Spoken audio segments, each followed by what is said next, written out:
et bienvenue sur Terre. Aujourd'hui nous sommes près de Blois où nous allons à la rencontre de Frédéric qui est céréalier. Depuis presque 5 ans, il pratique le mélange variétal de blé pour ses semis. Allons voir pourquoi il procède ainsi et comment il fait. Suivez-moi. Bonjour Frédéric. Bonjour Mathieu.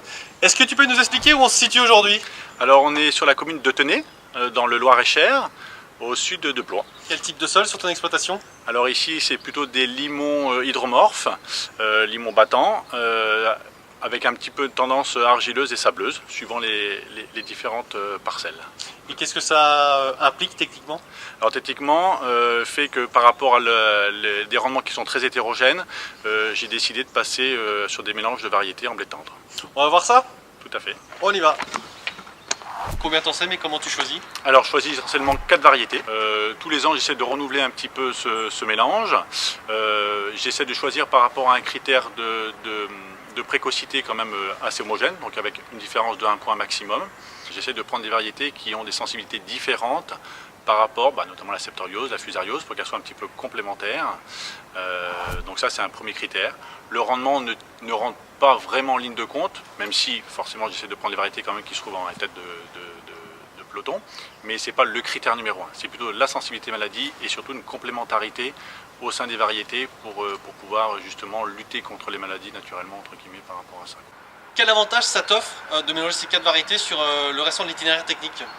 Alors l'avantage de mélanger ces 4 variétés, c'est que ça a permis de diminuer déjà la pression maladie. Donc ça permet également de diminuer le nombre de traitements sur mes variétés.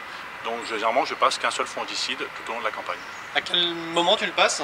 Alors je passe généralement à la dernière feuille étalée. Je ne fais pas des piaisons non plus. Et ça me permet de diminuer mon coût de fongicide de l'ordre de 35 à 38 euros par hectare. Et par an? Et par an.